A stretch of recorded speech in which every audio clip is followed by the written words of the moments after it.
Hello and welcome to Things You Can't Live Without, the podcast where I, material scientist Dr. Anna Pajajski, ask a special guest to tell us the one thing that they can't live without.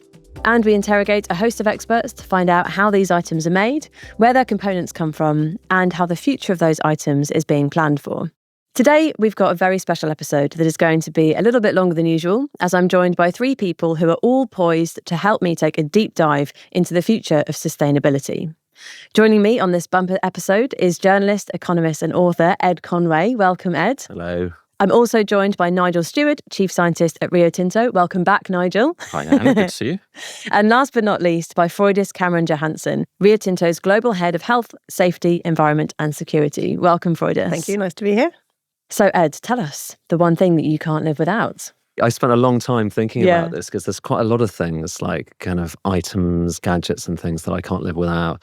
But in the end, I alighted on my earbuds. They go in my ears and I use them for listening. How about you two? Are you earpod type people? Oh, absolutely. A bit like you, I can't go a day without using them. Always plugged in. Always plugged in. But the thing I find so funny about those is that they kind of went from big to like super small. Yeah. And now they've kind of gone back to, there's like the big ones, you see them around as well a lot, which I thought was really funny. Definitely. Nigel? Yeah, for me, it's for phone calls. I find using them for phone calls is the way to go. Hands-free. Yeah, definitely. So these are pretty ubiquitous items. We all have them. We all listen on them. And of course, lots of different materials go into making something like that. We've covered electronics quite a lot on this podcast already. And for this episode, our theme is sustainability and the future of how we're going to be able to keep our earbuds in circulation and in production for many years to come, hopefully. So, Ed, let's hear a little bit more about your item. You use them every day. They're constantly in your ears. Pretty much. The fact that they're so small means that you just have them with you wherever you are. Yeah, I used to love when I was working in a lab a lot. I used to have headphones in all the time and I'd have podcasts just like twittering away in the background. And it's nice company, isn't it? Especially if you're doing stuff on your own. Ed, I want to talk to you about your book. Thank you. Your book, Material World, discusses how reliant we are on the world's resources and sort of looks into all of the stories of where our stuff comes from, which is a big overlap with this podcast as well. But that's not your world. You weren't from a scientific or a material background. So what was it about the material world that intrigued you? I'm an economics journalist. And I realised that within my world, a lot of people talk a lot of the time about the fact, or they have the idea that we've dematerialised. And they get this from looking at statistics like GDP, which have an ever-increasing proportion of GDP as services. It's not materials, it's not mining, it's not production. It's mostly services. It's kind of 80% in this country and similar in the US. And even fewer people working within mining, manufacturing and production. And so as a result of that, I think within my world, I think a lot of people have lulled themselves into this kind of sense that this stuff doesn't matter as much as it used to, and that we have somehow, we're able to kind of uproot ourselves from the physical. It's a seductive idea. I guess it always struck me that there was more than that, and that it was naive to think that. Yeah. And then that was the kind of beginning. The real beginning for me was I'd had that lurking around for a while, and then I ended up going to a gold mine in the course of my day job. I was blown away by the scale of it, completely blown away, and just thought, I had no idea this is the reality of getting stuff out of the ground. And you know, there's with the good and the bad. I mean, this is the reality. This is the scale of it is awesome, but also the scale of destruction that you need to do. You need to blow up a lot of earth in order to get this stuff. It's important to remind yourself, when we demand things like copper and iron and all of the living standards that we have, it's important to remember that they have to start somewhere. And I think by thinking that we've dematerialized and uprooted ourselves from the world, we can just be a bit more oblivious of the reality and we scrutinize it a bit less. So part of the book was just going down a lot of kind of rabbit holes and realizing, well, hang on, there's this. It's not just gold. I mean, gold isn't one of the materials. There's what happens with copper. There's what happens with sand, with salt, with all of these other materials. And it turns out your entire life is dependent upon them. And it was mind-blowing and in various different ways. And I spent a lot of time just with my mouth open, thinking, "God, this is amazing." Have either of you had any of those kind of mouth open moments, just the scale, or maybe your first glimpse of a mine? Well, I think for me, the first time I saw an open pit mine was, in Ed's book, he refers to Bingham Canyon, which is one of our operations. It's called Kennecott, Utah Copper. And it's the biggest hole in the world, or one of the biggest holes in the world. It's a very large hole, yeah. And Wow. I remember driving into it, and it catches you by surprise as you sort of drive in and you see it. And it's just, and it's absolutely enormous. Can you describe it for listeners? How does it? Well, it's incredibly deep. If you think about it, from the very bottom of the pit to the top of the waste dumps that have been built up around it, you can put two of the world's tallest buildings on top of one another. So it's the Burj Khalifa in Dubai, and it would just appear at the top.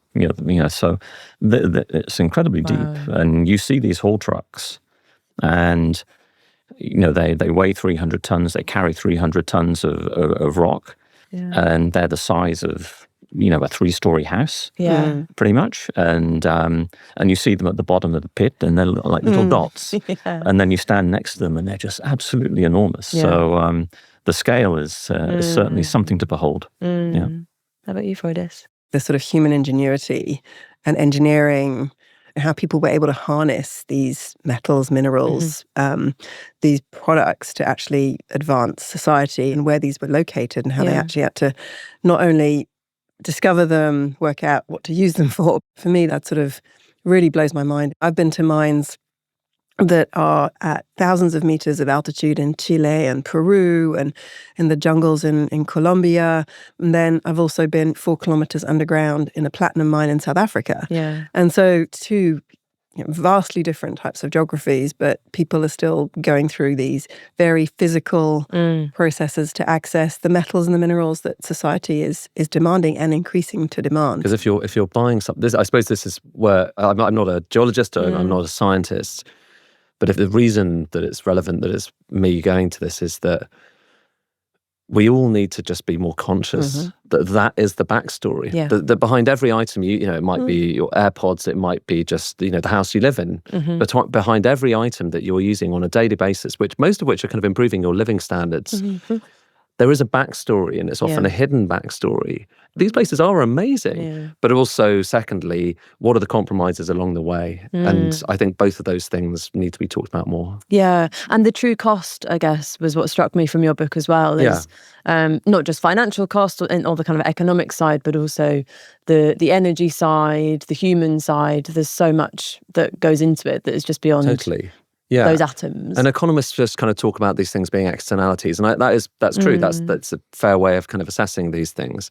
They're not really kind of baked into things like GDP, but they are quite profound and important. And actually, these days they're increasingly relevant as well. Because if you're buying, like, I don't know, a solar panel, for instance, what's the backstory about how the metals were mined there?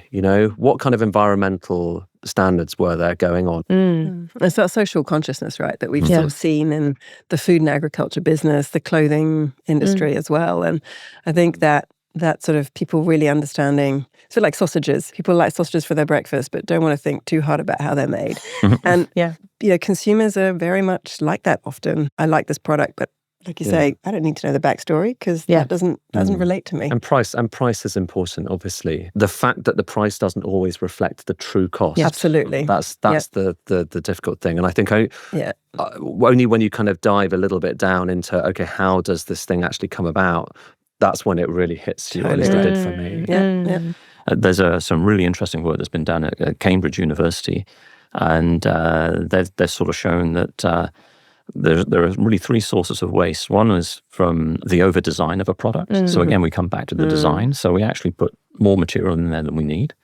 Then there's a loss because quite often, things like building codes or engineering codes require, they over-specify the need for a material.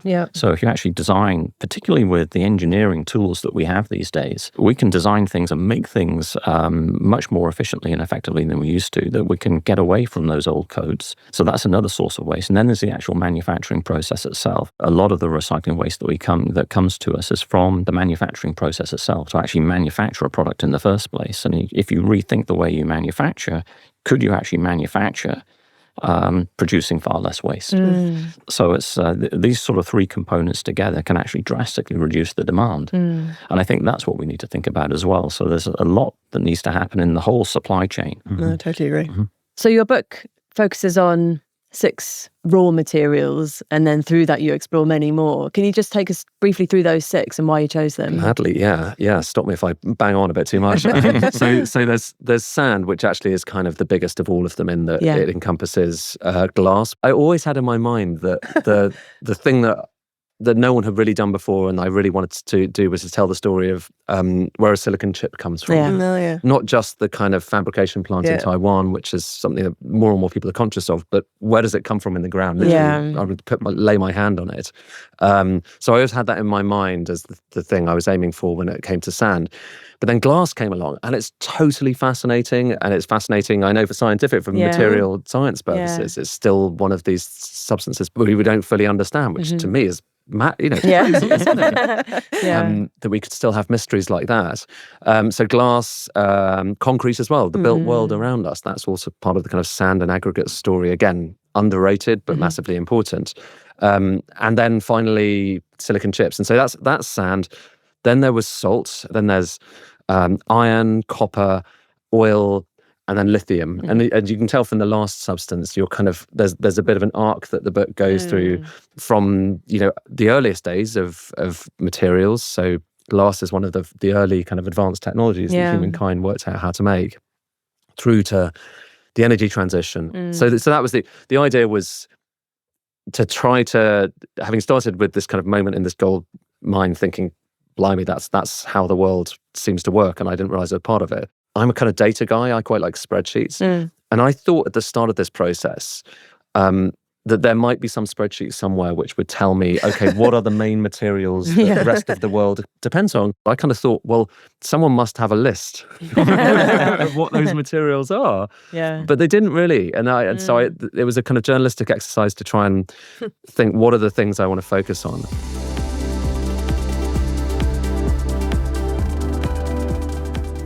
Nigel, do you recognise that, in your career, you will have talked to many, many people about what you do. Do you recognise that surprise that people have that we are still so reliant on materials? People quite often have a negative view of mining because of the impact that it does have. And it does have an impact. We produce a lot of waste, we consume a lot of water, and we're constantly looking at ways in which we can do this better and more efficiently and more effectively.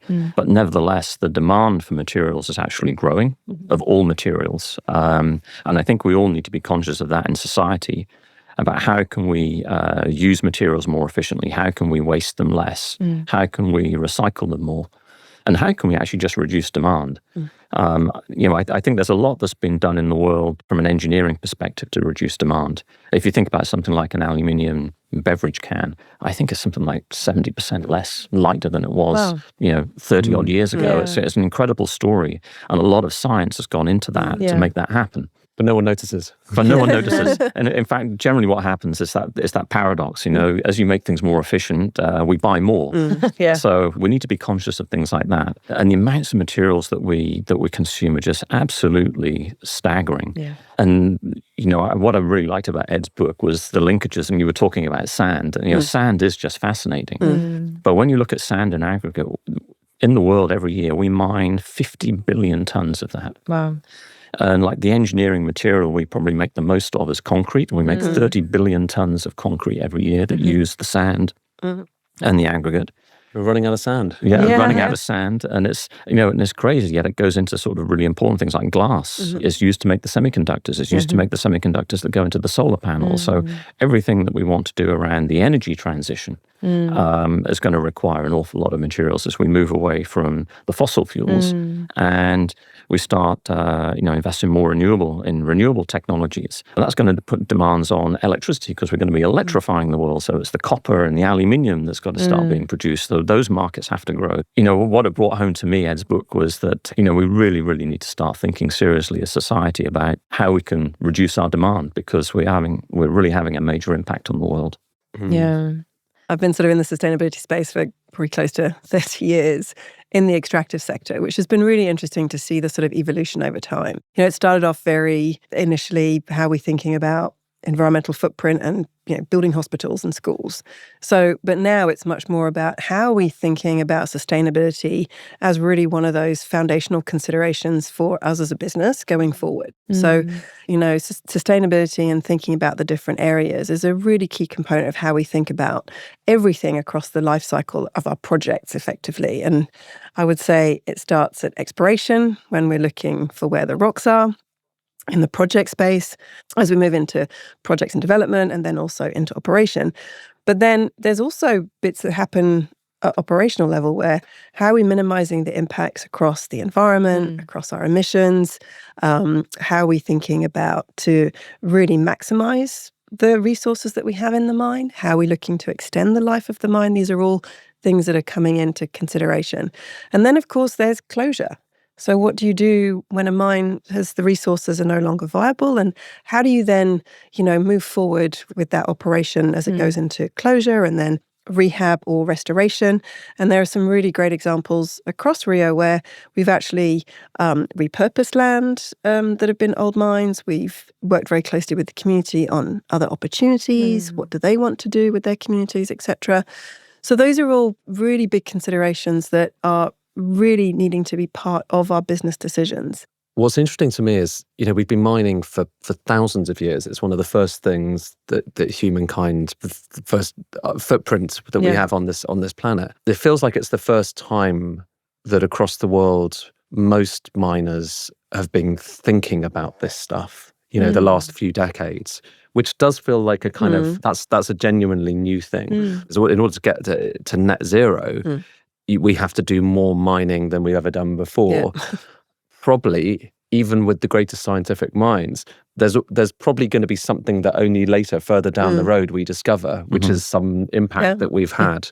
And to be humble about that is hopefully, that's a new thing. And I'm quite hopeful about that. Yeah. Let's get back to your earbuds. Yeah. These are, I suppose, a symbol of our use of materials and in this kind of big energy and material flow. Currently, these atoms are in the form of your earbuds. Yes. How sustainable do we think that particular object is? So there's obviously a fair bit of plastic in this casing. There's a bit of metal in there, but mostly there'll be the rare earths, I imagine, in the speaker, the driver, or whatever you want to call it. They say it's important for batteries. I actually don't know if they use that much in batteries. But the one bit of rare earths, which, as I understand it, most people do encounter on a day-to-day basis, is in their earbuds, because I think part of the reason that you can fit them into something so small is because of rare earth. Yeah. Yeah, the reason is that it contains a very, very powerful magnet, and these magnets were invented relatively recently. And you may have noticed things like your vacuum cleaners have shrunken in sizes because of those magnets. So it's very tangible. It's very tangible kind of. So that's why everything's got smaller. And then, of course, you've got your batteries in there, and the batteries have shrunk as well. And that's because of lithium. And because lithium, when you look at all of the elements in the periodic table, it's the one, other than hydrogen, that packs the most punch. And you can make a rechargeable battery out of lithium. And then, of course, to make the lithium battery, you need electrodes. So one's graphite, and the other one, it can be a cobalt oxide or nickel, cobalt, manganese oxide, those sorts of materials. And they're stuck on electrodes, which are made out of aluminium and copper, and to make the electrical circuit. All in this tiny little thing. And there's a little bit of copper, probably your magnet. There's a little disc, and it's got a copper coil around it. And then it's all encased in plastic. And the interesting thing is, like we talk about the scale of things, when you look at the hierarchy of materials that we use, there's 30 billion tons of concrete requiring the 30 to 50 billion tons of sand and aggregate. Then you get wood and steel are the two next biggest at around 2 billion tons each a year. And then it's plastics at 460 million tons a year. So that's oil mostly, isn't it? Yeah, and that's oil. So the plastic is actually one of the biggest material consumers that we have. And I guess a lot of this is plastic kind of by weight. Yeah. I do find it amazing that the fact that these things, they're not as easily kind of repairable. I notice already these, I think, like a couple of years old, and the battery life isn't so good. So I'm quite conscious that's degrading. So that presumably there's some question marks. I guess it's the sustainability thing, is it? Like me as a consumer.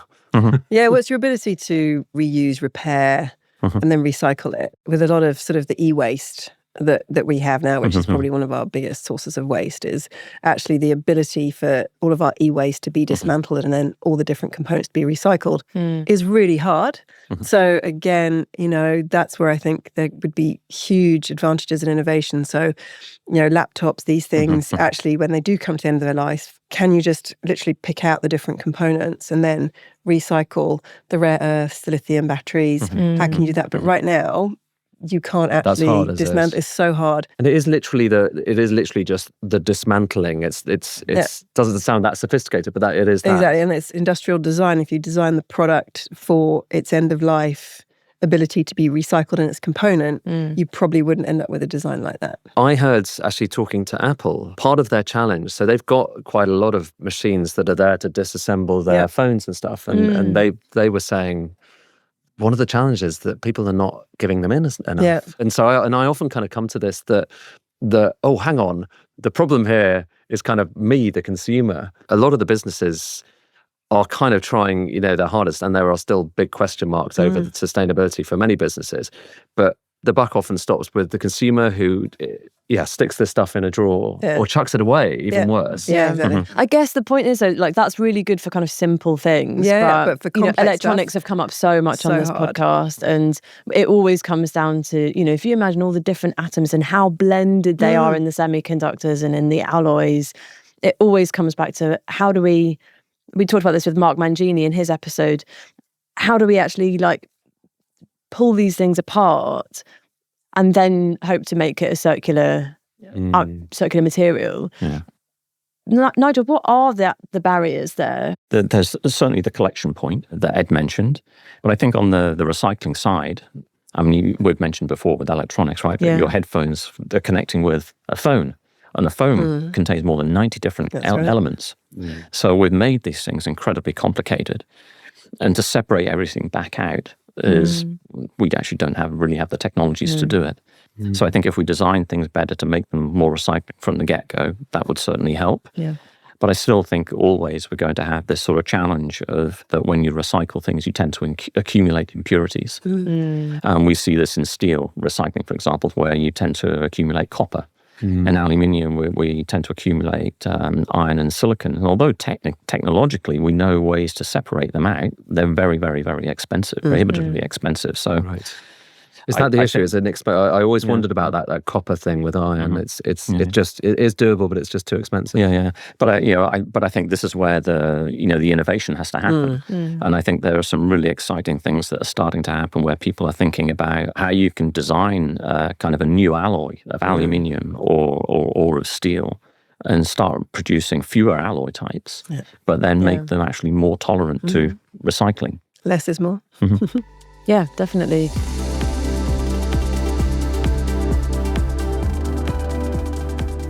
Yeah, because I think traditionally in material science, people start conceptualizing a material like, well, what's the need, what's the requirement, what are the properties that I need? And very rarely is end of use, end of life part of that equation. The same principle actually applies to, as I was saying, about with the closure of our mines. And so Rio Tinto is really forward-thinking in how it's actually thinking about the end state after mining at the very beginning. And so there's been some great examples of where actually in Western Australia, in the iron ore mines, where they're thinking, okay, we're starting with the view in mind that actually we're guests on these traditional owner lands. How are we thinking about what's important to the communities? They're the custodians of the land, and how we're working with them that once it's finished will have the smallest impact from a footprint perspective. And those are all the considerations that, we're having to think about, sort of end of state design up front, which, to your point, Ed, is not something that extractive companies were thinking about probably 20, 30 years ago. There's things that we can do in the mining and the extraction of the materials that we need, but equally as well, we need to think about the use during manufacturing, the design during manufacturing. And and post-consumer, bringing that back into our business and recovering the valuable metals there. I think that's another evolution or change, is how, from the mining company's perspective, not only are you looking after your sustainability considerations, so inside your mine and your operations, there's also an expectation about your, I don't say duty of care, but it's that sort of product stewardship piece to what Nigel was saying, up and down your value chain. So you'll see that especially in the decarbonisation space with Scope 3 emissions. And Scope 3 emissions are effectively the emissions of our customers or the transportation of our products to our customers as well. So we're having to declare additional emissions to what we're using from an electricity perspective, but also from our own use of diesel. But then also, what is the transportation emissions of our product from the fence to the customer? So again, I think you're seeing these considerations, and I think it's a good thing that you're having to not just think about your own little piece of the puzzle, but actually what this is forcing us to do is you have to work in partnership with your suppliers, your vendors, but also with your customers. Ed, I was really curious, rereading the introduction to your book before having this conversation, you mentioned that you found it very therapeutic. Okay, yeah. And I was really interested in that word.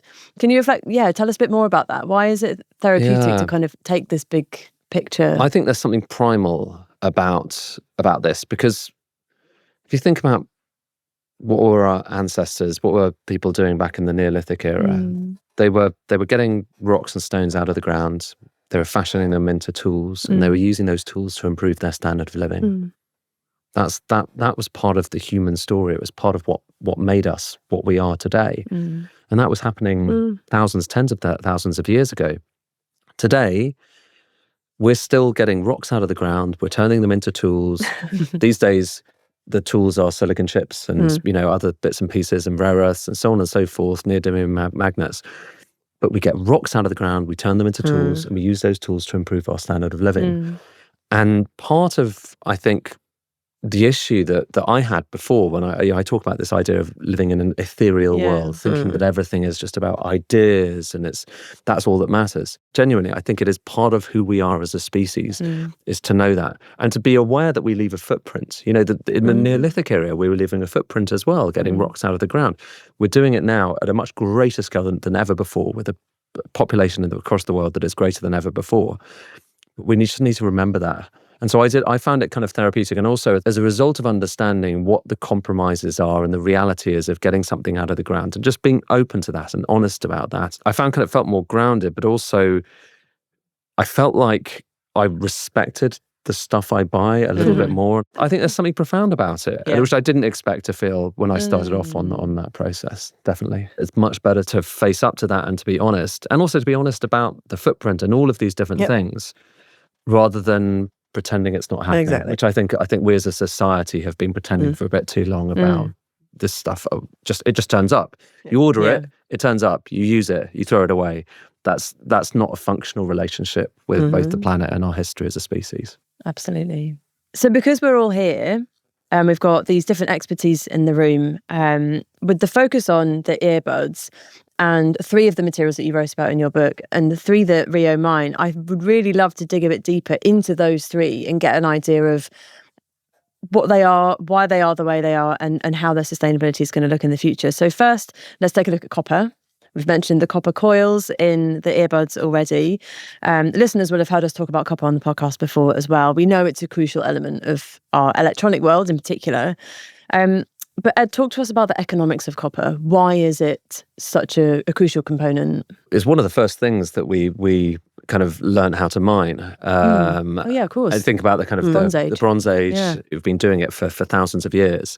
But it's had very many different kind of renditions. I mean, today, none of this is possible without copper. We need copper to generate power. We need copper to transmit power. We need copper more than ever before in things like transformers and inverters and all of these amazing machines. The thing for me about copper is, because it's mostly not visible, I mean, it's even less visible than many other materials out there. You see steel on a building all the time. You don't see all that much copper. True. We can forget about how much it is part of the foundation of our lives, but nothing, think about a world without power. Yeah. We're done for. Yeah. And we need staggering amounts of copper if we're going to fulfill a lot of the the plans that everyone has to electrify the world, because obviously part of the logic of net zero is electrifying a lot of processes that were previously done in combustion. So we need crazy amounts of copper in the future. And that's, for me, was one of the striking things of going to a copper mine, standing on the lip of this copper mine. The one I was at was called Chuquicamata, which vies with Bingham Canyon as being the biggest hole in the world. It's massive. It's like it is staring into it and looking down at those trucks that Nigel was talking about. It's like looking in the Grand Canyon. And yet we dug that. And we need multiple more of these mines, every year, if we're going to fulfill the promises we've made. So copper is for me, it's the bedrock. And actually, lithium is incredibly important. But copper is still more old-fashioned as it is. It's still at the heart of the energy transition. So how's that going to go then, Rio guys? Tell us. Are we going to be able to get so much copper as we need? Even if we were to recycle the copper that is already in the system, it's still not going to be enough to help us electrify and decarbonize the world. So how do we bring on these new mines?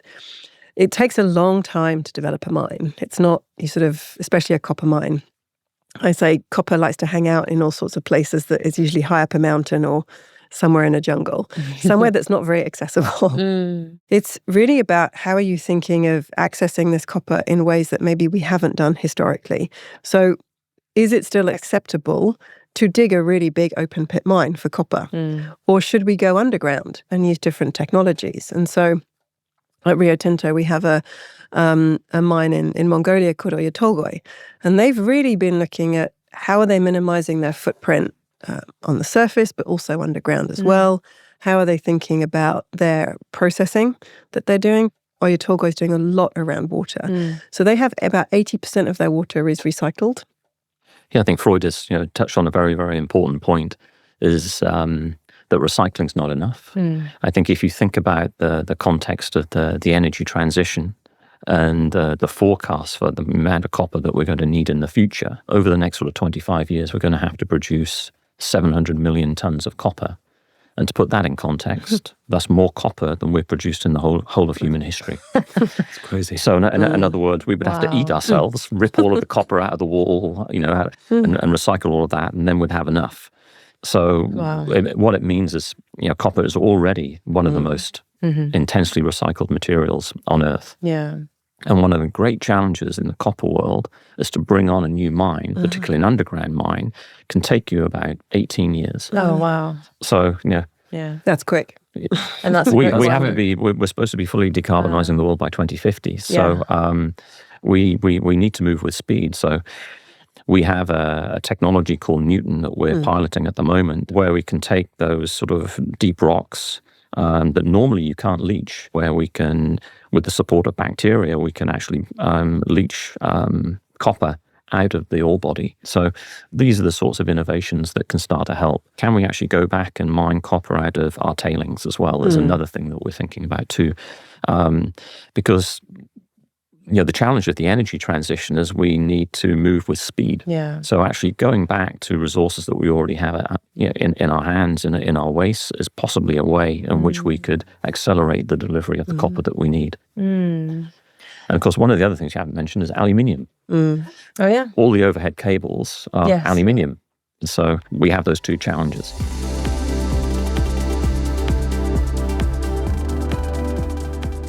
Moving on to iron, how did your impression of iron compare to the world of copper? So we were talking earlier about that kind of primal thing about humankind and its relationship with the planet and getting stuff out and turning it into tools. I think iron's like the ultimate example of that, because it's like the ultimate kind of alloy metal that we use for making stuff and for building stuff and for everything else, for getting us from A to B in terms of rails. There's something particularly, I don't know if I use the word emotional, but there's something, if you've been to a blast furnace and seen it being tapped and seeing the kind of sparks and all and this molten metal flying out, which is kind of hotter than lava, understanding that humankind is capable of managing that process and making it happen. It's like, it's kind of inside the volcano. There's something very, very kind of, I think, affecting about that. Yeah. So but also knowing that the main product of this blast furnace is actually not iron, but it's carbon. Yeah. How does that affect Rio, Nigel? What's the kind of the Rio position on where iron is going and what's going to happen? Well, it is one of the core materials of society. Yeah. It's why we produce it, and it's why we supply that to the industry. I think it's also one of steel making itself is a major emitter of carbon dioxide, so it contributes to climate change. So what we're always thinking about, and we work with our customers, is looking at how we can decarbonize the production of steel. I think that's probably one of the greatest areas of focus for us. And it's replacing the carbon source, the fossil fuel source that reduces the iron oxide into iron. And we always have to remember that steel is actually an iron carbon alloy, so we need a little bit of carbon still to produce the steel. Yeah.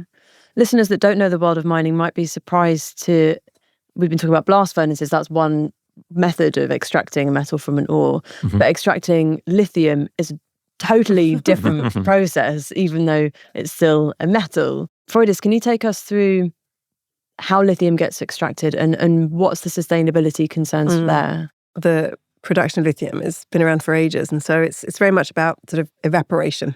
So think about, seawater. You leave it evaporates, and you get the salt crystals. Yeah. That's a similar approach with lithium. And then I guess in the areas where we really have the sort of rich lithium resources in places like the Atacama Desert, which is really a high altitude in Chile. It's a desert, so there is very little water there. So the idea that you could sort of put these big sort of ponds out there and evaporate, you need to be very, very considerate. We're looking at how can we think about different technologies for this, not just using the sun and the old techniques, but what could we be looking at now? And as Nigel says, there's all sorts of innovation happening. It's called direct lithium extraction. And that's almost like that sort of precision processing. Okay, yeah. How can we be much more sort of specific in the extraction, whether it's through membrane, whether it's through just selection, other solutions that we can put it in. So those are some of the new areas that we're looking at doing. But again, for me, that's really exciting because lithium is such an important element that actually without these innovations, would we still be able to continue those processes? I'm not sure we would.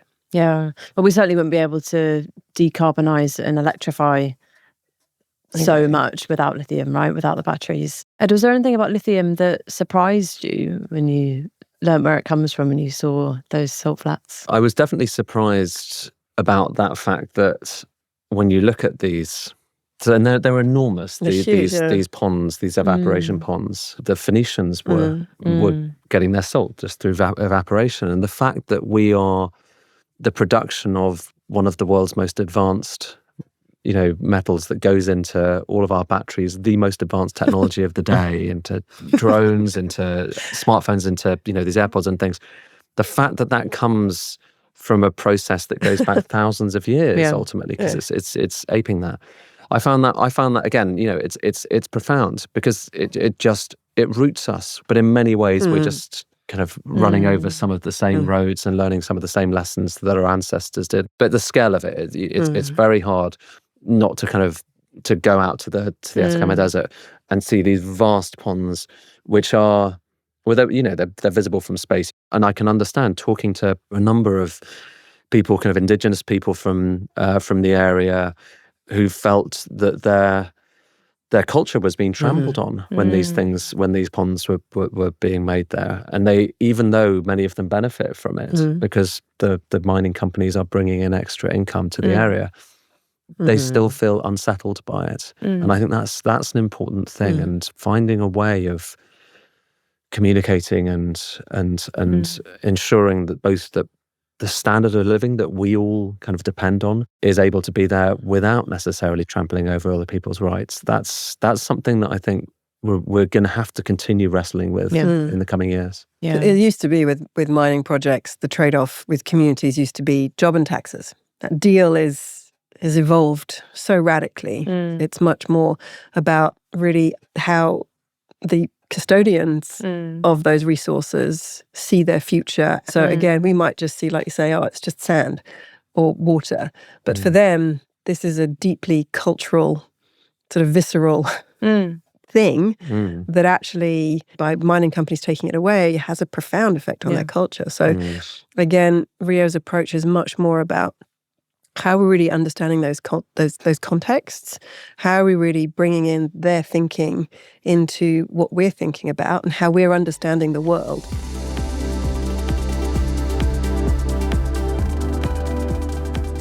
So now that you're kind of bridging these two worlds of your world of economics and having, or your ethereal world as you described it, and the material world. When I started writing it, this stuff was still, it wasn't exactly fashionable. In the course of kind of writing it, but also in the last couple of years, this stuff has gone onto the front pages in a way that it wasn't before. And what I have been struck by is, policymakers are listening to this stuff. They're paying more attention to this than they ever have done before. And I think that makes sense because we're in a world that in some senses is more scary, but geopolitics feeds into this.